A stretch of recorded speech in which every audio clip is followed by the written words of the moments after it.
LBC. Text 84850. So let's get into the detail now, and 7:40 is the time. Let's get into the detail now, then, of that promise, that pledge to create Generation Buy from what is currently Generation Rent. We need now to take forward one of the key proposals of our manifesto of 2019, giving young first-time buyers the chance to take out a long-term fixed-rate mortgage of up to 95% of the value of the home, vastly reducing the size of the deposit, and giving the chance of home ownership and all the joy and the pride that goes with it to millions who currently feel excluded. We believe that this policy could create 2 million more owner-occupiers, the biggest expansion of home ownership since the 1980s. Well, that's what the Prime Minister says. What about the reality on the front line?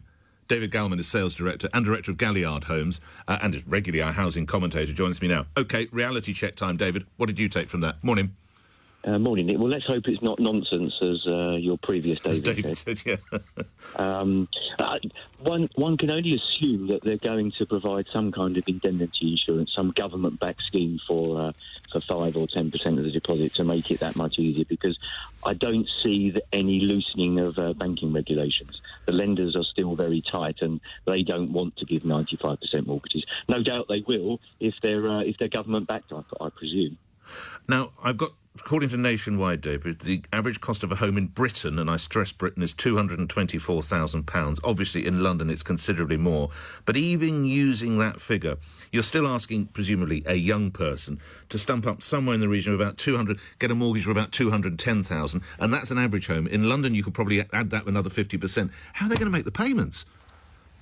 I don't think making the payments is actually awfully difficult. We recently launched a development in Romford, Essex, London borders, where an average property was just around about £250,000. Oh, right. And what we did find was that the purchasers were able to halve their living costs by paying sort of £400 or £500 on a mortgage by getting Help to Buy, as opposed to £800-900 on rent. So there is definitely a case that mortgages are cheaper than rent.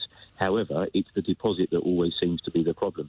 I think Nationwide are one of the lenders that have recently said that they won't accept bank of mum and dad deposit anymore. They want you to save it yourself. And I mean, that's totally impractical these days, isn't it? I would say it is. Do you see more first-time buyers coming to Galliard and other companies up and down the country now, David? Without doubt. I'm on my way to sunny Wimbledon now. I'm about 10 minutes away.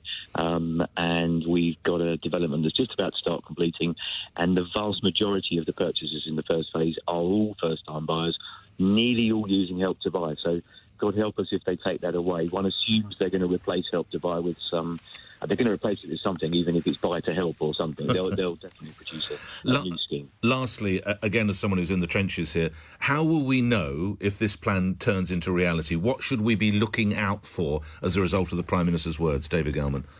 Well, I mean, two things. I think we should be looking out for not necessarily a rise in prices. I don't think we need to see that. We need to see some stability. We need to see a rise in the amount of properties being built and the amount of properties being purchased by young first-time buyers.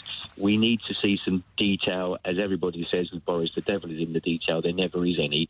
Let's hope that he has a way of backing these 95% mortgages. Like I say, it's going to be some form of indemnity policy, government-backed, I presume. All right, off you go to Wimbledon. New balls, please. David Galman, Sales Director and Director of Galliard Homes. Thanks for your input and regular contributions on the housing sector.